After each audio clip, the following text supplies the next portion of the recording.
말씀으로 들어가겠습니다. 오늘은 야고보서 1장 1절을 읽었고요. 야고보서 첫 시간으로 서론에 관련된 이야기를 나누게 됩니다.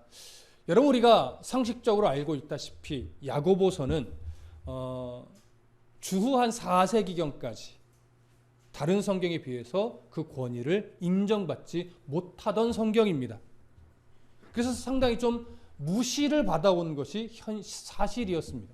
그러면 왜 야고보서가 주후 한 4세기경까지 다른 성경에 비해서 가볍게 치부되고 무시받아왔을까요? 그 이유는 바울 신학과 비교하는 신학적 입장 때문에 그렇습니다. 그걸 오해한 것이죠.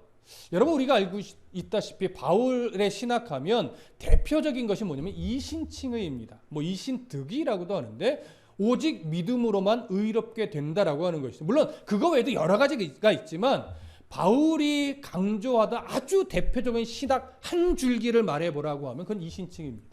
오직 믿음으로만 의롭게 된다. 그리고 이것을 교리적으로 체계화시킨 사람이 종교개혁자 루터죠. 그래서 바울의 신학이 루터를 만나서 지금의 기독교 안에 이신칭이라는 교리가 기초가 다져지고 온전하게 세워지기 시작한 겁니다. 그런데 이러한 바울의 신학과 야고보서의 내용을 비교해 보면 루터가 보기에 야고보서의 이 행위를 무척이나 강조하고 있는 이 야고보서가 바울의 신학과 충돌된다라고 본 겁니다. 오직 믿음으로만 의롭게 된다라고 이 은혜의 복음을 오히려 야고보서가 저해하고 있다, 방해하고 있다, 이렇게 생각을 한 거예요. 그래서 루터가 야고보서를 향해서 뭐라고 부르기 시작했냐면 지푸라기 서신이다, 이렇게 얘기한 거예요. 그래서 신학교를 좀 다녀본 사람들은 지푸라기 서신이라는 이 표현을 종종 듣게 돼요. 그렇게 좀 가볍게 치부되어 왔다라고 하는 것이죠. 그러나 오늘날 점차 신학이 발전하고 야고보서의 신학에 대해서 많은 신학자들이 연구해 보다 보니까 지푸라기 서신이 아니라는 것이 많이 드러났습니다. 왜냐하면 야고보서 안에는 분명히 실천적인 신앙의 면을 강하게 교훈합니다. 그래서 믿음으로만 의롭게 된다는 사상과 충돌되는 것처럼 여겨질 수 있으나 더 잘 보다 보면 이것이 충돌되는 내용이 아니구나라고 하는 것을 발견할 수 있게 되는 거죠. 여러분, 야고보가 신앙의 실천적인 면을 강하게 강조한 이유는 뭐냐면 신앙적 삶을 살아갈 수 있게 해준 그 믿음이 너무나 중요하기 때문에 그렇습니다. 그래서 야고보는 어떻게 보면 바울이 강조했던 이신칭의적 믿음의 그 소중함 때문에 그 믿음이 훼손되지 않게 하기 위해서 실천적 신앙을 강조하게 된 거예요. 그러니까 다시 정리하면 이런 거죠. 참된 믿음을 가지게 된 성도들의 삶에는 반드시 뭐가 따라와야 하느냐? 실천적 신앙, 행위적 면이 당연히 따라와야 된다. 이것을 지금 강조하는 거예요. 그래서 바울의 이신칭의적 오직 믿음으로만 의롭게 된다라고 하는 이 신앙과 충돌되지 않는 거죠. 오히려 야고보는 그걸 전제하고 있는 겁니다. 그걸 우리가 야고보서 내용 안에서도 어느 정도 발견을 할 수 있어요. 좀 몇 구절만 좀 찾아보겠습니다. 먼저 야고보서 1장 26절을 좀 보시죠. 야고보서 1장 26절 우리 찾으셨으면 함께 읽겠습니다. 야고보서 1장 26절 시작. 누구든지 스스로 경건하다 하며 자기 혀를 재갈 물리지 아니하고 자기 마음을 속이면 이 사람의 경건은 헛것이라. 자, 여기서 바울이 지금 그리스도인이라면 이래야 된다라고 강조하는 게 뭐예요? 혀에 재갈을 물리라는 거예요. 함부로 말하지 말라라고 하는 거죠. 남을 함부로 헐뜯지 말라라고 하는 것이죠. 그래서 이렇게 혀에 재갈을 물리는 이 행위가 중요하다, 이렇게 해야 된다라고 하는 것을 강조하면서 이러지 않으면 이 사람의 경건은 헛것이라고 말했어요. 그런데 또 조금 더 뒤에 가보면 야고보서 4장 1절로 한번 가보겠습니다. 여기선 또 뭐라고 하는가? 야고보서 4장 1절부터 4절을 읽어보겠습니다. 야고보서 4장 1절부터 4절 함께 읽습니다. 시작. 너희 중에 싸움이 어디로부터 다툼이 어디로부터 나느냐? 너희 지체 중에서 싸우는 정욕으로부터 나는 것이 아니냐? 너희는 욕심을 내어도 얻지 못하여 살인하며 시기하여도 능히 취하지 못함으로 다투고 싸우는도다. 너희가 얻지 못함은 구하지 아니하기 때문이요 구하여도 받지 못함은 정력으로 쓰려고 잘못 구하기 때문이라. 가늠한 여인들아, 세상과 벗된 것이 하나님과 원수됨을 알지 못하느냐? 그런즉 누구든지 세상과 벗이 되고자 하는 자는 스스로 하나님과 원수되는 것이니라. 나중에 이 부분을 강의할 때 조금 더 자세하게 다루겠지만, 지금 이 부분에서 야고보가 강조하는 것은 뭐냐면, 이미 사람 안에 가득한 시기가 있고 이미 사람 안에 다툼이 있다. 이것이 이미 세속적이다라고 하는 것을 지금 보여주고 있는 겁니다. 좀 잘못 읽었어요. 이게 뒷부분의 얘기인데 제가 얘기를 하다 보니까 지금 4장을 읽을 것이 아니라 읽다 보니까 어쩐지 좀 이상했어요. 야고보서 3장 8절로 가겠습니다. 야고보서 3장 8절. 뒤에 읽을 걸 지금 읽었습니다. 읽어보겠습니다. 3장 8절 시작. 혀는 능히 길들일 사람이 없나니 쉬지 아니하는 악이요 죽이는 독이 가득한 것이라. 자, 야고보서 1장 26절에서 혀에 재갈을 물리라고 강조했던 야고보는 지금 3장에서 뭘 강조합니까? 혀를 능히 길들일 수 없다라고 강조하는 거죠. 그러니까 사람에게는 혀에 재갈을 물려야 하는데, 이렇게 행위적으로 노력해야 되는데, 실제로 사람은 혀를 길들일 능력이 있어요, 없어요? 없어요. 누가 도우셔야만 가능해질까요? 성령 하나님이 은혜를 베푸시고 도우실 때만 가능함을 여기에 담아놓은 겁니다. 그리고 이제 좀 전에 엉뚱하게 읽은 구절과 좀 대비해서 야고보서 1장 27절을 보겠습니다. 야고보서 1장 27절 함께 읽습니다. 시작. 하나님 아버지 앞에서 정결하고 더러움이 없는 경건은 곧 고아와 과부를 그 환난 중에 돌보고 또 자기를 지켜 새 속에 물들지 아니하는 그것이라. 자, 여기 보면 바울이 강조하는 게 뭐예요? 새 속에 물들면 안 된다. 새 속에 물들지 않도록 힘써라, 노력해라, 이걸 강조해요. 근데 좀 전에 엉뚱하게 읽었지만 야고보서 1장 4장 1절부터 4절에서 뭘 강조해요? 이미 사람은 그 속에 이미 세속적이다. 그러니까 이건 뭐예요? 세속적이 되면 안 되지만 이미 사람은 세속적인 성향을 가지고 있다라고 하는 거예요. 결국 우리 안에 이미 가지고 있는 이 세속적 성향을 길들이고 세속적이지 않게 노력할 수 있는 힘은 내 안에 있을까요? 내게 은혜를 베푸시는 하나님의 은혜에 있을까요? 하나님의 은혜에 있다라고 합니다. 그래서 야고보서를 보면요, 앞부분과 뒷부분에 사실은 뭔가 역설적으로 흘러가요. 앞에서는 이렇게 해야 된다. 근데 뒤로 가면 우리에게는 이렇게 행할 능력이 없다. 이렇게 역설적으로 흘러가요. 왜요? 성도가 거룩한 삶을 살아가기 위해 부단히도 노력하고 애쓰고 절제하고 힘써야 되는 게 마땅하지만 사람에게는 그런 거룩을 이룰 만한 능력이 없다라고 하는 거죠. 그러면서 우리의 시선을 누구에게 돌리는 거예요?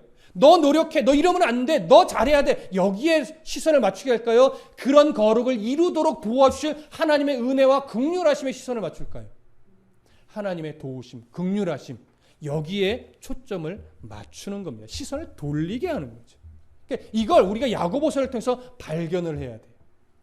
따라서 야고보서는요, 이 두 가지를 노력해야 된다. 그러나 너에게는 노력해도 이룰 능력이 없다. 그래서 하나님의 도우심과 긍휼하심을 바라보게 하는 은혜의 서신이 어떻게 보면 야고보서라고 말씀할 수 있습니다. 그러니까 야고보서를 잘 보면 바울의 신학과 충돌할까요? 충돌을 일으키지 않을까요? 충돌을 일으키지 않는 겁니다.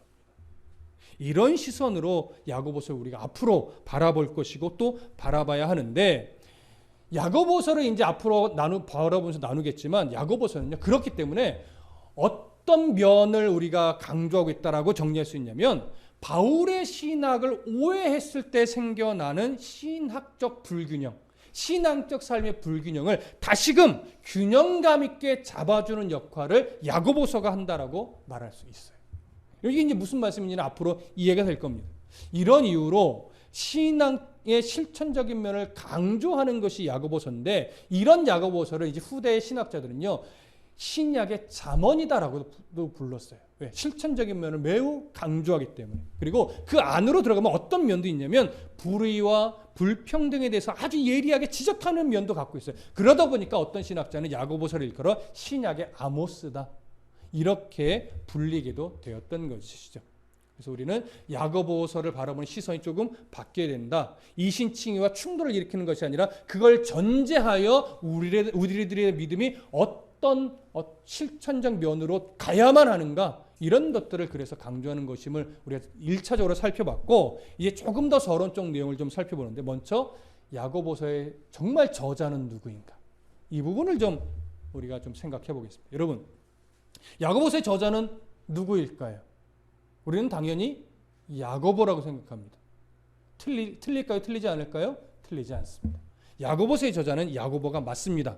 왜냐하면 야고보서 1장 1절에 보면 우리가 읽었지만 정확하게 뭐라고 표현하고 있냐면, 하나님과 우리 주 예수 그리스도의 종 야고보는 흩어져 있는 12지파에게 문안하노라 라면서 저자가 누구인지를 분명하게 밝히고 있어요. 그래서 야고보서의 저자를 야고보로 보는 데 있어서는 대부분의 신학자들이 큰 이견을 두고 있지 않습니다. 다 야고보로 보고 있지요. 그런데 한 가지 여기서 생각해 볼 것은 뭐냐면, 야고보라는 이름이 이 당시에 매우 흔한 이름이에요. 그리고 실제로 성경에도 야고보라는 인물이 여러 등장하는데, 예수님과 관련해서, 제자들과 관련해서 야고보라는 이름이 4명이 등장합니다. 대표적으로. 그 4명 중에 어떤 야고보냐, 이걸 좀 구명해 볼 필요가 있는 거예요. 야고보는 맞는데 예수님과 관련해서 등장하는 4명의 야고보 중에 과연 누가 이 야고보서의 저자인 야고보냐, 이걸 좀 찾아볼 필요가 있습니다. 자, 첫 번째는 어떤 야고보가 있냐면 요셉과 마리아의 아들, 그러니까 예수님을 탄생한 요셉과 마리아를 말하는 거예요. 요셉과 마리아의 아들이자 예수님의 형제인 야고보가 있지. 보통 우리는 이를 야고보 장로라고 부르기도 합니다. 이해되시죠? 두 번째, 세베대의 아들이면서 사도 요한의 형제인 야고보가 있습니다. 이 야고보는 12제자 중에 한 명이죠. 자, 이해되십니까? 자, 그래서 사도 요한의 형제인 야고보가 있습니다. 두 번째. 이제 세 번째는 보통 알페오의 아들이라고 불리면서 또 12제자의 제자 중에 하나인 야고보가 또 있습니다. 우리는 보통 이 야고보를 마리아의 아들이라고도 부릅니다. 이 마리아는 예수님을 태어나게 해주신 마리아는 아닙니다. 당시 마리아라는 이름도 여럿 있었습니다. 그래서 마리아의 아들이라고도 불리고, 또 이런 별명이 있어요. 작은 야고보다. 이런 별명을 가지고 있던 그런 야고보가 바로 오늘 알페오의 아들인 또 12제자 중 한 명인 야고보입니다. 이해되시죠? 그 다음에 네 번째는 12제자 중에 유다라고 하는 인물이 있어요. 가룟 유다? 아닙니다. 그냥 12제자 중 한 명인 유다의 아버지인 야고보가 있어요. 이렇게 4명의 야고보가 예수님과 관련해 등장을 하는데, 우리가 어느 성경에서 한번 확인하겠냐면 누가복음에서 한번 확인을 하고 넘어가겠습니다. 그럼 누가복음 6장으로 가봅니다. 누가복음 6장 13절에서부터 16절. 누가복음 6장 13절에서부터 16절을 함께 읽어보겠습니다. 누가복음 6장 13절에서 16절 찾으셨으면 함께 읽겠습니다. 시작. 발금에 그 제자들을 부르사 그 중에서 12를 택하여 사도라 칭하셨으니 곧 베드로라고도 이름을 주신 시몬과 그의 동생 안드레와 야고보와 요한과 빌립과 바돌로메와 마테와 도마와 알페오의 아들 야고보와 셀롯이라는 시몬과 야고보의 아들 유다와 예수를 파는 자가 될 가룟 유다라. 자, 여기 보면 14절에 베드로라고도 이름을 주신 시몬과 그의 동생 안드레와 그 다음에 누가 나와요? 야고보가 나오죠. 바로 이 야고보가 세베대의 아들이고 사도 요한의 형제인 야고보입니다. 우리가 두 번째로 언급된 야고보죠. 그 다음에 15절에 마테와 도마와 알페오의 아들 야고보가 나와. 이 야고보가 바로 마리아의 아들이면서 작은 야고보라고 불리는 야고보입니다. 네 번째로 언급된 16절에 보면 야고보의 아들 유다가 나오죠. 그리고 그 옆에 따로 가룟 유다가 또 나옵니다. 그래서 네 번째로 언급된 야고보가 바로 16절에 기록된 이 유다의 아버지 야고보인 겁니다. 여기에는 누가 지금 언급이 안 돼 있어요? 예수님의 형제인 야고보. 왜냐하면 예수님의 형제인 야고보는 12제자 중에 한 사람이 아니기 때문에. 이렇게 해서 예수님과 관련된 야고보는 네 사람입니다. 자, 이 네 명의 야고보 중에 누가 야고보서의 저자인가?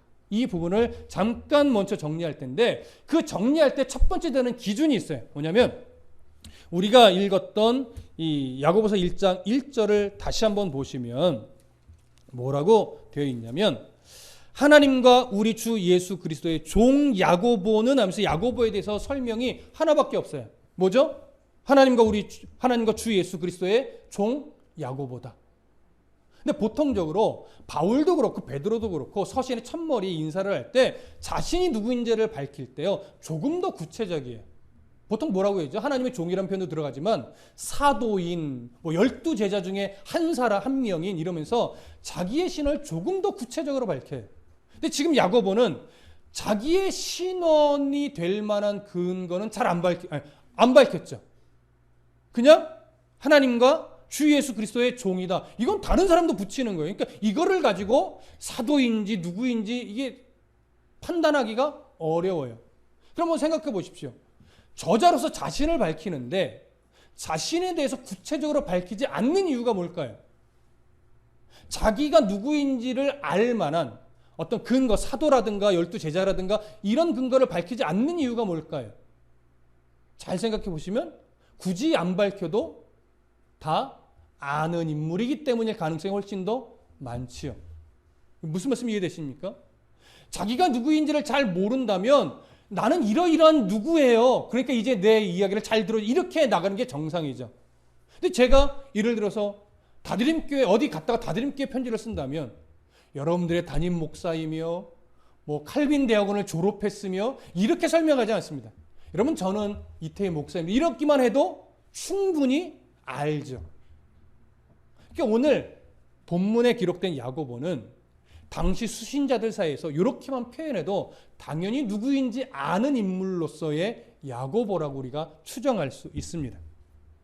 그렇다면 오늘 우리가 언급한 4명의 야고보 중에 먼저 누구를 추려야 되냐면, 성경에 기록된 내용을 근거로 해서 가장 이름이 알려지지 않은 무명에 가까운 야고보는 누구인가? 그럼 일단 그 사람은 제외가 되겠죠. 무슨 말씀 이해되십니까? 자, 그러면 이 중에 누가 별로 드러나지 않은 야고보인가? 세 번째로 언급된 야고보와 네 번째로 언급된 야고보입니다. 자, 이 사람들은요, 그러니까 세 번째는 누구예요? 알페오의 아들인 야고보예요. 12제자 중에 속해 있지만. 또 네 번째는 누구예요? 유다의 아버지인 야고보예요. 이 두 야고보는요, 성경에 거의 등장하지 않습니다. 이 사람에 대해서는. 그러다 보니까 우리가 성경을 근거로 할 때는 이 두 야고보는 일단 거의 무명에 가깝습니다. 이 사람이 어떤 일을 했는지, 어떤 성향인지 이런 거에 대한 정보가 거의 없어요. 그래서 야고보서의 저자로 보기에는 일단 무리하다라고 여겨집니다. 그래서 두 명의 세 번째와 네 번째로 언급된 야고보는 우리가 제외를 합니다. 그러면 두 사람 남죠. 첫 번째 누구예요? 예수님의 형제인 야고보. 두 번째는 사도 요한의 형제인 야고보, 세베대의 아들 야고보이죠. 이 두 사람 중에 또 이제 한 사람을 선택해야 되는데, 먼저 누구를 확인해 보냐면 12제자 중 한 사람이며 사도 요한의 형제이고 세베대의 아들인 야고보를 먼저 봐야 돼요. 기본적으로 이 사람은 12제자 중 한 명이니까 이 서신을 쓸 만한 자격은 될까요, 안 될까요? 자격은 됩니다. 그렇죠? 사도니까 당연히 이런 서신을 쓸 만한 위치에는 있죠. 근데 문제는 뭐가 있냐면 이 사람은요, 일찍 죽어요. 주 한 44년경에 헤롯 아그리파 1세에 의해서 이 사람이 죽임을 당해서 순교합니다. 이게 왜 중요하냐면 시기적으로 야고보서 서신을 쓸 만한 시기로 보기엔 너무 이른 시기예요. 그래서 이때 죽었기 때문에 이 사람을 저자로 보기에는 좀 가능성이 많이 적다라고 하는 거예요. 그렇다면 남은 사람은 누구예요? 바로 예수의 형제인 야고보 장로죠. 그래서 이 예수의 형제인 야고보를 오늘 야고보서의 저자로 보는 것은 전통적인 견해이기도 하고, 대부분의 학자들이 야고보서의 저자로서 이 야고보 장로로 인정을 합니다. 그래서 우리도 동일하게 야고보 장로, 예수님의 형제인 야고보 장로를 오늘 야고보서의 저자로 볼 겁니다. 그런데 이 야고보 장로에서 잠깐 이야기를 할 것은 예수님의 형제인 야고보는 좀 전에 언급을 했지만 12제자는 아니었습니다. 그리고 예수님이 십자가에서 죽으실 때까지 예수님을 메시아로 인정했을까요? 인정하지 않았을까요? 인정하지 않았던 인물이에요. 요한복음 강의할 때도 우리가 확인했는데 요한복음 7장 5절에 보면 이는 그 형제들까지도 예수를 믿지 아니함이로라. 이런 표현이 있어요. 이 형제들 안에 누가 포함이 돼요? 야고보도 포함이 돼요. 그러나 야고보는요, 부활하신 예수님을 만났던 인물이에요. 부활하신 예수를 만난 이후부터 실제로 예수님에게 헌신된 삶을 살아가게 되고 사도행전 1장 12절부터 14절의 내용을 보면요, 야고보의 형제들, 그러니까 예수님의 형제들, 야고보를 포함한 예수님의 형제들이 성령 강림을 기다리면서 함께 제자들과 모여서 기도함으로 준비하고 있었어요. 그러니까 이런 걸 볼 때 야고보는 하나님 앞 예수 그리스도를 메시아로 인정을 하게 됐고 예수 그리스도에게 헌신하기로 결심을 했고 그래서 성령 강림을 함께 기다리며 기도로 준비했던 그런 인물입니다. 그러면서 예수의 승천 이후에 수년 안에 몇 년 지나지 않아서 예루살렘 교회의 지도자가 되었던 그런 인물이에요. 그러니까 이런 상황들과 이러한 내용들을 고려해 볼 때 예수의 형제이며 예루살렘 교회의 지도자가 되었던 이 야고보 장로는 충분히 야고보서를 쓸 만한 위치에 있었던 사람이 분명하고 시기적으로 이 44년 이후에도 살아 있었기 때문에 이 야고보서의 저자로 보기에 무리가 없다라고 여겨집니다. 자, 그래서 우리는 일단 야고보 장로를, 예수의 형제인 야고보를 야고보서의 저자로 보고 야고보를 야고보서의 저자로 볼 만한 근거를 한두 가지 더 확인을 하고 넘어가겠습니다. 일단 아닌 사람을 정리했으니까 야고보 장로가 야고보서의 저자일 수밖에 없는 몇 가지 근거만 확인을 좀 해보겠습니다. 먼저 사도행전 읽지는 않을게요. 15장 13절부터 29절 좀 길기 때문에 읽지는 않는데 이 사도행전에 기록된 야고보서의 연설을 좀 차분히 살펴보다 보면 이 사도행전에 기록된 야고보서의 연설의 어떤 어조라든가 어휘가 야고보서에 기록되어 있는 어조나 어휘와 상당히 닮아 있습니다. 그리고 또 하나 사도행전 21장 17절부터 25절 그리고 갈라디아서 2장 12절에 보다 보면 거기에 기록되어 있는 야고보의 성향이 있어요. 야고보 장로가 이런 성향, 다분히 뭘 강조하는 성향일까요? 실천적 행위를 강조하는 성향이겠죠. 이러한 성향과 야고보서에서 발견되는 실천신앙적 성향이 매우 또 비슷해요. 근데 이런 점을 고려해 볼 때도 야고보 장로는요, 바로 야고보서의 저자일 가능성이 훨씬 더 충분한 뒷받침을 하고 있다라고 우리가 여길 수 있습니다.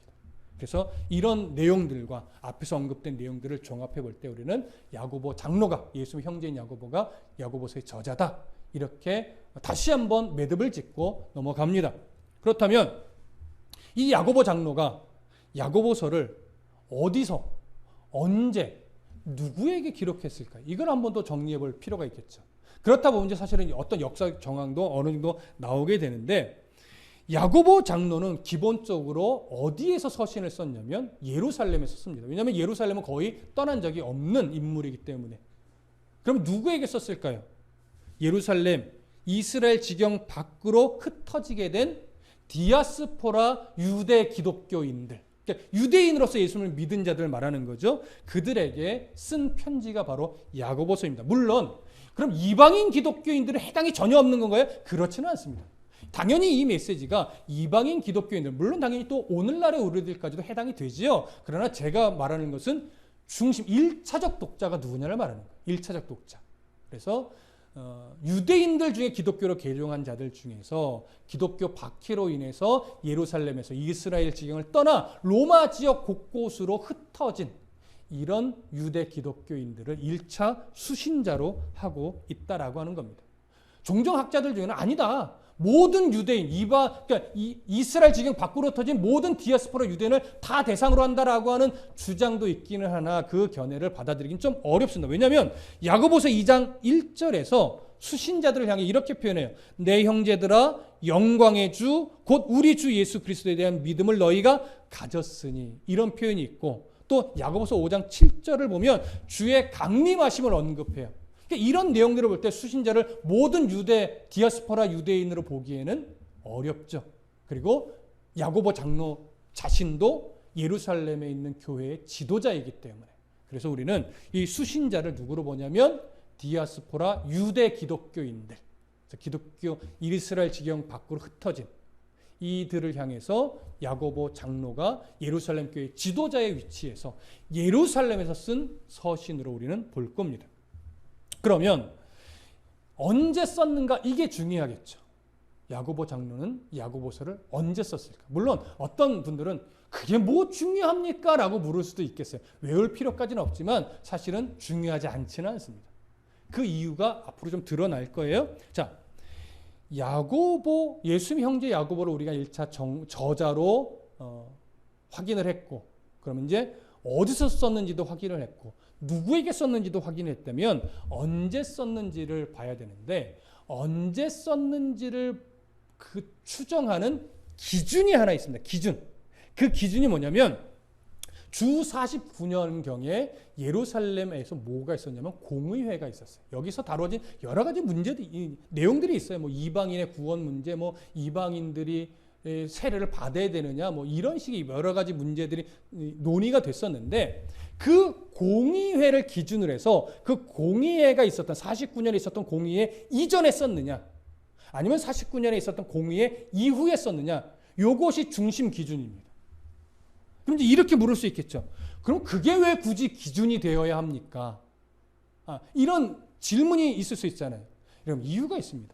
49년에 있었던 공의회를 기준으로 잡는 이유는 뭐냐면 49년에 있었던 공의회 이전과 이후에 기독교 안에서 달라지는 게 있어요.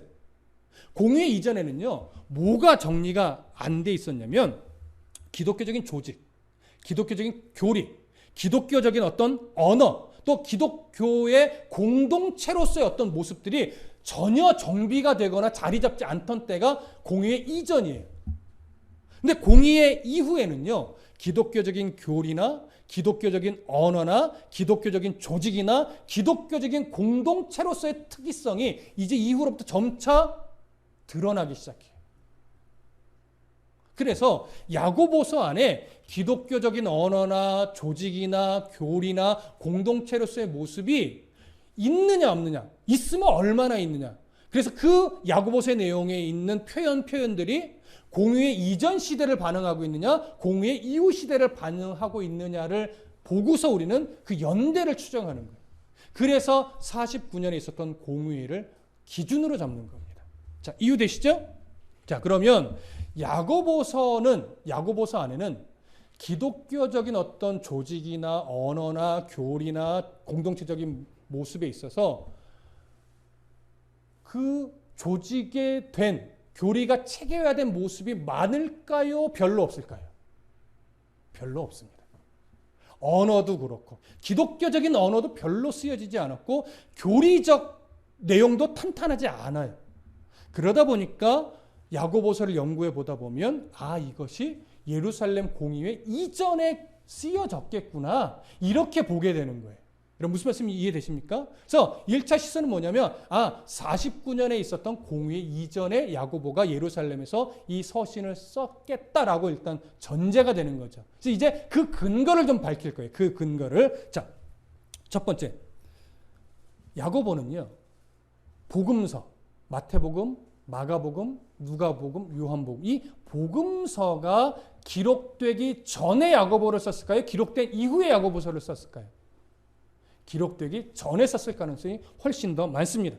그러면 복음서는 몇 년 이후에 기록되기 시작했을까요? 주후 60년 이후로 넘어가야 됩니다. 복음서의 기록은 주후 60년 이후에. 하지만 야고보서는 주 60년 이후에 기록됐다고 보기 어렵습니다. 자, 왜 그러느냐? 야고보서를 이렇게 연구를 하고 읽어 내려가다 보면요, 예수 그리스도를 분명하게 언급을 하는데 언급의 횟수가 2번밖에 안 돼요.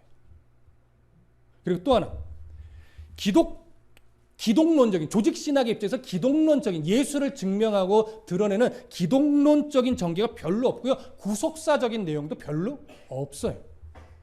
그리고 하나님의 자비를 말하고 있지만 예수님의 죽음과 부활이 어떻게 하나님의 자비와 연결이 되는가, 이런 내용도 거의 없어요. 결정적으로 예수님이 가르쳤던 경건한 삶에 대해서 강조점을 가지고 있는데 복음서에 그와 관련된 예수의 말씀을 전혀 인용하고 있지 않아요. 왜냐하면 복음서를 알고 있었다면 예수님이 이런 말씀을 하셨어라고 하면서 복음서의 내용을 인용할 수밖에 없거든요. 근데 전혀 복음서에 기록된 예수의 말씀을 인용하는 구절이 없습니다. 이 얘기는 뭐예요? 복음서가 기록된 이후에 야고보가 쓰여졌다는 거예요? 복음서가 기록되기 전에 야고보서가 쓰여졌다는 거예요? 기록되기 전에 쓰여졌다는 것을 반영하는 거지. 그래서 야고보서는요, 공간복음서와 비슷한 면이 있으나 그 내용을 가져오거나 인용하는 구절이 그래서 없는 겁니다. 자, 이해되시죠? 그래서 첫 번째, 복음서가 쓰여지기 전에 야고보서는 쓰여졌다.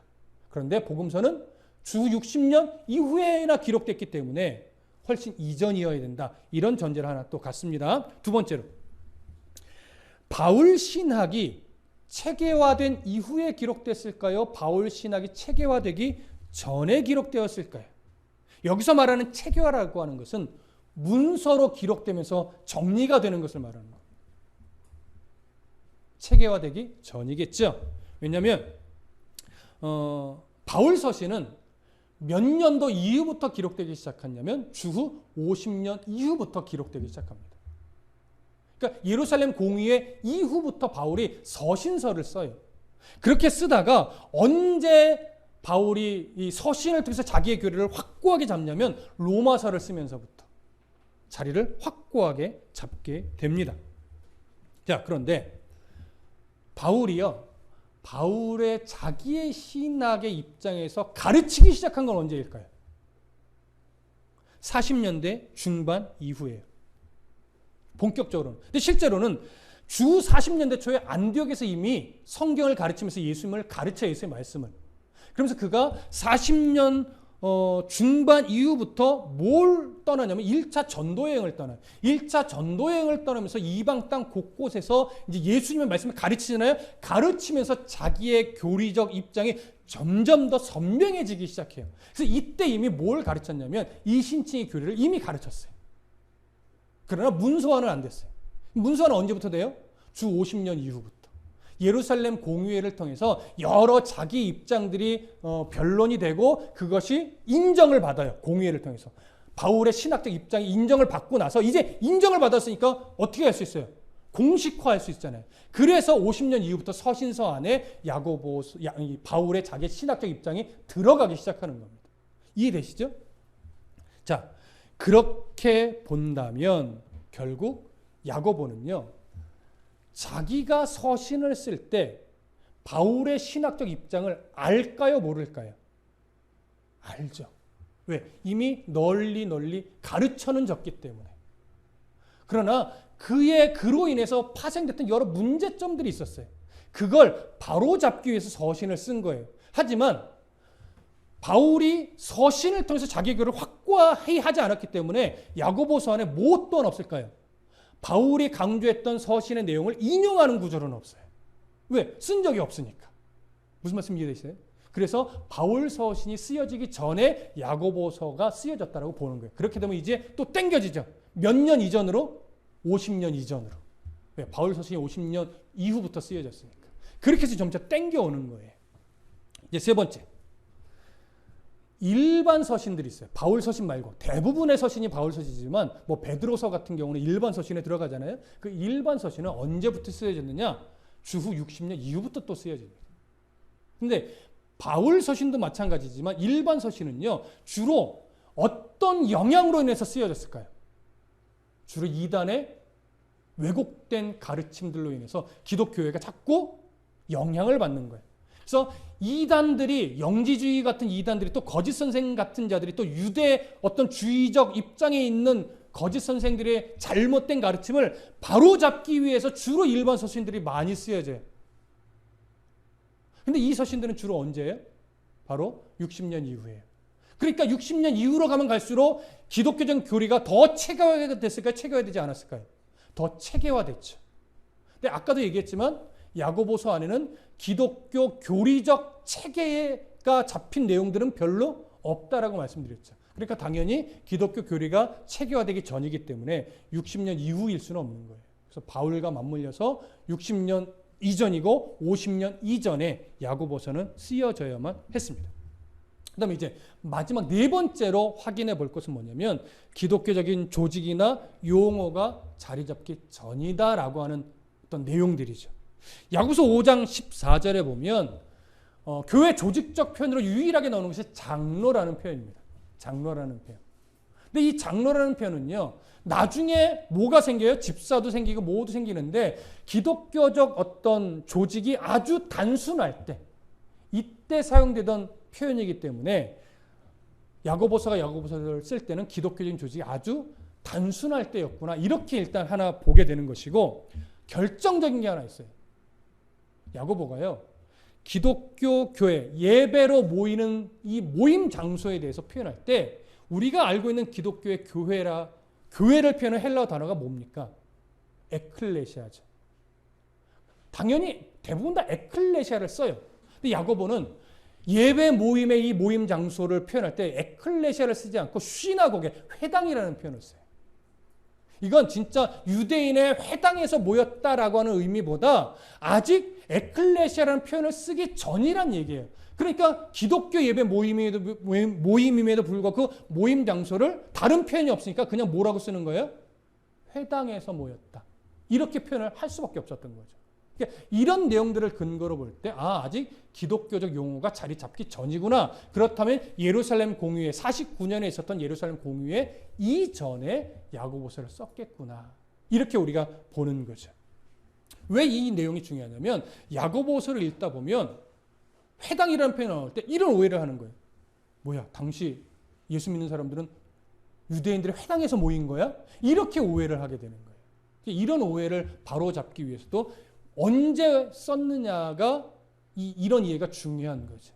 그래서 이런 종합적으로 한 번만 더 정리를 해보면 야고보서는 공간복음서가 기록되기 전에, 또 바울 서신이 기록되기 전에, 또 일반 서신이 기록되기 전에, 그래서 기독교적인 조직이나 교리나 언어나 교회 공동체로서의 모습이 아직 기틀을 갖추기 전에, 그래서 예루살렘 공의가 있었던 주후 49년 이전에 예루살렘에서 디아스포라 유대 기독교인들을 향해서 야고보가 서신을 쓴 것이다. 이렇게 정리를 하는 거예요.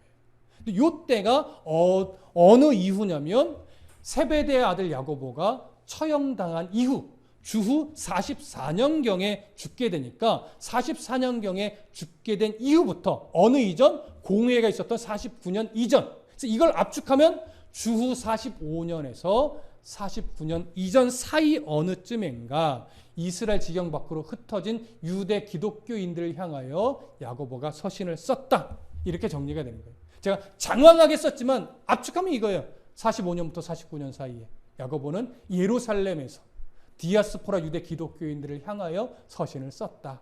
이걸 말씀드리려고 지금까지 장황하게 말씀을 드렸던 겁니다. 그러니까 앞에는 잊어먹으셔도 돼요. 그래서 이때 어떤 기독교적인 조직이나 이런 것이 체계화되기 전에 야고보는 디아스포라 유대 기독교인들을 향해 서신을 쓴 것이다. 이렇게만 이제 최종적으로 이해하시면 되겠습니다. 자, 이제 그러면 이 야고보서를 쓸 당시에 어떤 역사적 상황은 어떻게 되었는가? 지금 드렸던 말씀 안에 어느 정도 다 담겨 있지만 이걸 역사적 정황으로 다시 한번 좀 풀어드릴 거예요. 야고보서가 그렇게 되면 야고보서가 이 서신을 쓰게 된 이유까지도 자연스럽게 나올 겁니다. 자, 부활의 예수님을 만난 예수님의 형제 야고보는 드디어 예수님을 메시아로 인정하게 됐습니다. 그래서 다른 제자들과 함께 성령 강림을 기다리며 예루살렘에서 함께 기도하던 믿음의 사람이 되었습니다. 그런데 그럴 때 어떤 사건이 하나 벌어지냐면 주 30년 후반쯤에, 그러니까 40년이 되기 그 전쯤에 스데반이 순교하게 돼요. 여러분, 스데반이 순교하면서 기독교 공동체 안에 벌어진 일이 뭡니까? 공식적인 기독교 박해죠. 기독교인 박해가 시작되면서 그때 많은 기독교인들이 어디로 흩어져요? 로마 제국 곳곳으로 흩어지게 돼요. 근데 이때 야고보는 흩어지는 그 무리에 들어가지 않고 예루살렘에 남아서 그가 지도자의 위치에, 최고 지도자까지는 아직 아닌 것으로 봐요. 그런데 그래도 예루살렘에 남아서 예루살렘 교회의 지도자로서 그 자리를 지켜냅니다. 그렇게 봅니다. 그렇게 이제 시간이 조금 흘러요. 그러다가 주 44년경에 세베대 아들 요한의 형제 야고보가 결국 헤롯에 의해 처형을 당해요. 그러면서 많은 유대인들이 헤롯에게 박수를 줍니다. 왜? 기독교인들을 싫어하니까. 그래서 이 사건으로 인해서 유대인들에게 대한 지지가 세워지니까 헤롯이요, 유대인들의 환심을 더 살려고 아예 사도들을 다 잡아 죽이려는 명을 내려요. 그러니까 결국 사도들도 예루살렘 남아 있을 수 있을까요? 없을까요? 없죠. 사도들마저도, 그리고 많은 유대인들이 덩달아서 함께 또 한 번 세계 곳곳으로, 로마 제국 곳곳으로 흩어져서 숨게 됩니다. 근데 야고보 장로는 꿋꿋하게 예루살렘에 남아요. 그러다 보니까 이제 야고보 장로는 예루살렘 교회의 최고 지도자가 되죠. 최고 지도자로서 이제 기독교인들을 바라보게 돼요. 야고보 장로의 시선이 이제 이전과는 또 달라지겠죠. 사도들도 없는 이때에 자기가 지도자로서 무엇인가 역할을 감당해야 되겠다는 어떤 책임감들이 야고보 장로 안에 일어나기 시작하는 겁니다. 하지만 다른 많은 기독교인들은, 예루살렘에 남아있던 기독교인이든 아니면 로마 제국 각지로 흩어졌던 기독교인이든, 그들은 이제 어려움을 당하기 시작하는데 종교적으로는 유대인들에게 핍박을 당합니다. 정치적으로는 로마 제국에게 압제를 받기 시작합니다. 고통을 받기 시작하죠. 경제적으로는 아주 극한의 어려움에 처하게 되죠. 정말 빈궁한 삶을 살아갈 수밖에 없는 상황에 놓입니다. 그래서 이렇게 외적으로, 내적으로, 종교적으로, 정치적으로 막 압박을 받고 고통스럽게 살아가게 되는데, 엎친 데 덮친 격으로 주 46년경에 어떤 일이 여러분 벌어질까요? 바로 엄청난 흉년이 불어닥쳐요. 기근이. 이것 때문에 이제 바울이 이 구제헌금을 모으게도 되잖아요. 그래서 예루살렘에 온단 말이죠. 그래서 49년경에 이 구제헌금을 넘겨주면서 공유회도 함께 일어나게 돼요. 이 시기절이 이렇게 맞물리는 겁니다. 자, 이렇게 종교적, 정치적, 경제적 압박이 있는 중에 기근까지 불어닥쳤으니 그리스도인은 정말 엄청난 고통 속에 살아갑니다. 이렇게 살아가는 중에 바울이요, 곳곳을 다니면서 교리적 가르침을 줘요. 근데 그 교리적 가르침의 중심에 있는 신학이 뭐라고 말씀드렸어요? 이신칙. 오직 믿음으로만 구원을 받는다. 사람의 종교적 행위가, 종교적 노력이, 율법적 애씀이 구원에 이르게 하는 것이 아니라 예수 그리스도의 보혈의 은혜, 이것만 덧입어서 우리는 구원에 이른 거다. 이미 구원은 받았다. 취소되지 않는다. 이런 놀라운 은혜의 복음을 가르쳤는데 많은 이들이 이 복음을 듣고 기뻐했어요. 왜? 고통 중에 있는데 구원은 확실해졌잖아요. 그래서 기뻐했어요. 감사했어요. 여기까지는 좋았는데 일부 성도들이 이제 이 은혜의 복음을 받고서 점차 뭐가 살아가기 시작했냐면, 이미 구원받았으니까 이제 남은 건 뭐라고 생각한 거예요? 어떻게 해서든지 내가 이 어려운 환경을 이겨내고 잘 사는 것. 잘 사는 데 초점을 맞추다 보니까 이타적으로 살게 될까요? 이기적으로 살게 될까요? 이상하게 이기적으로 살게 돼요. 구원은 받았으니까 됐어. 이제 어떻게 해서든지 내가 잘 살아야 돼. 남들 어려움 돌아볼 여력이 없어. 왜? 이미 구원은 받았으니까.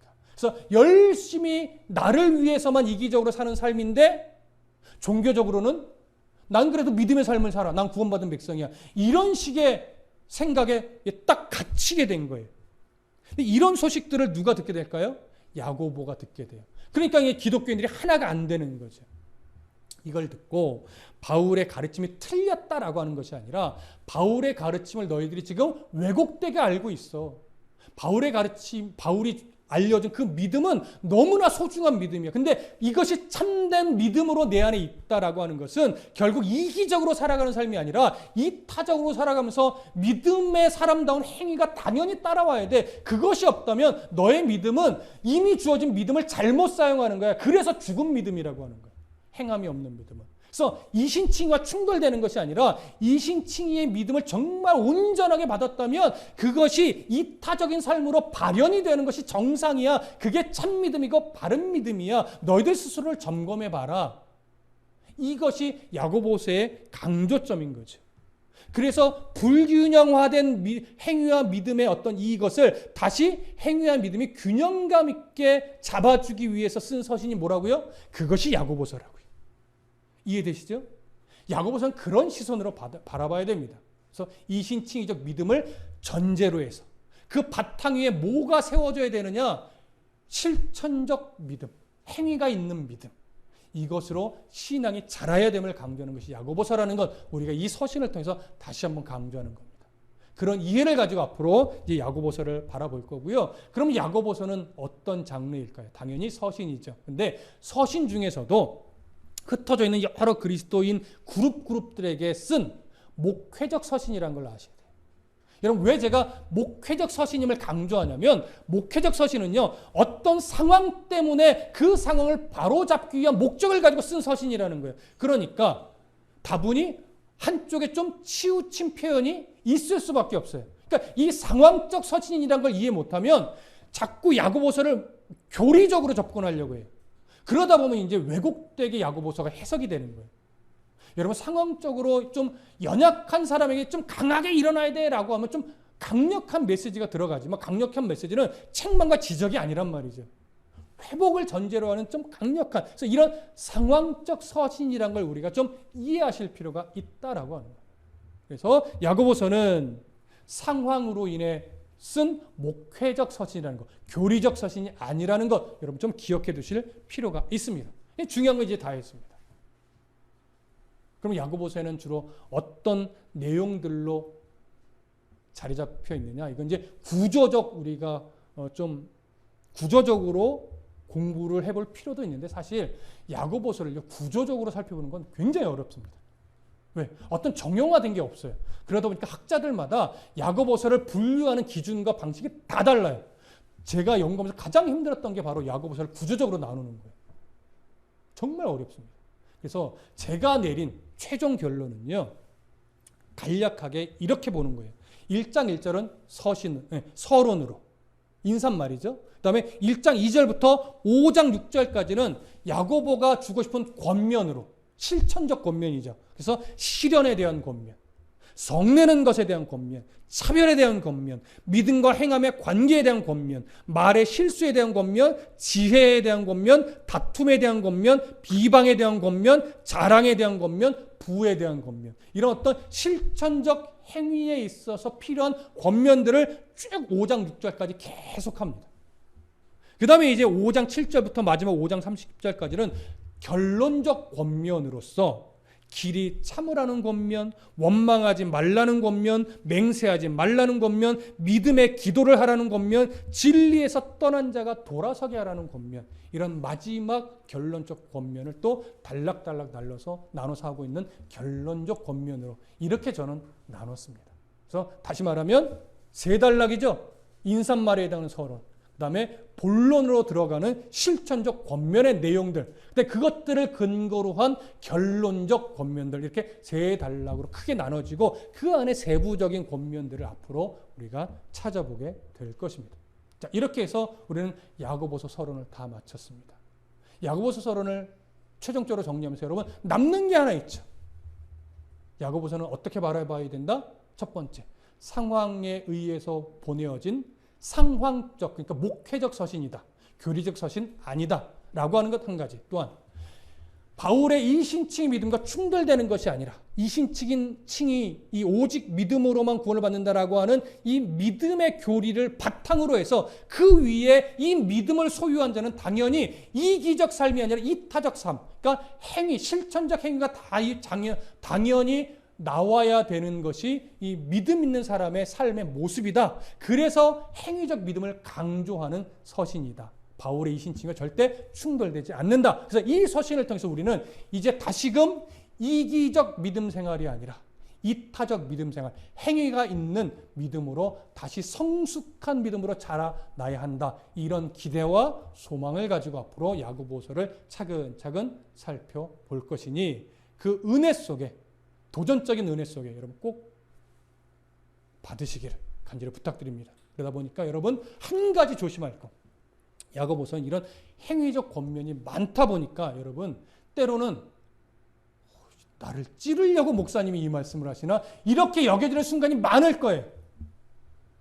여러분 제가 높아심에 또 한 번 강조합니다. 절대 어떤 말씀도 누군가를 지적하고 누군가를 책망하려고 제가 설교하는 것 절대 아닙니다. 야고보서의 말씀 그대로를 제가 가감없이 증거할 테니 혹여나 내게 해당하는 말인 것 같아 그러면 그렇게 받으시면 됩니다. 제가 여러분을 찌르는 게 아니라 말씀이 여러분들을 뭐 하는 거예요? 찔러서 다시 회복시키는 거지. 이태희 목사가 공격을 위해서 이 본문을 선택하는 거 절대 아니다. 다시 한번 높아심에 강조합니다. 야고보서는 처음부터 끝까지 계속해서 누구를 찔러요? 옆 사람 찌르는 게 아니에요. 계속해서 나를 찌를 것이다. 처음부터 끝까지. 그래서 야고보서는 무조건 나를 찌르는 말씀이다. 이렇게 전제하고 앞으로 잘 받아주시기를 부탁드리겠습니다. 기도하겠습니다.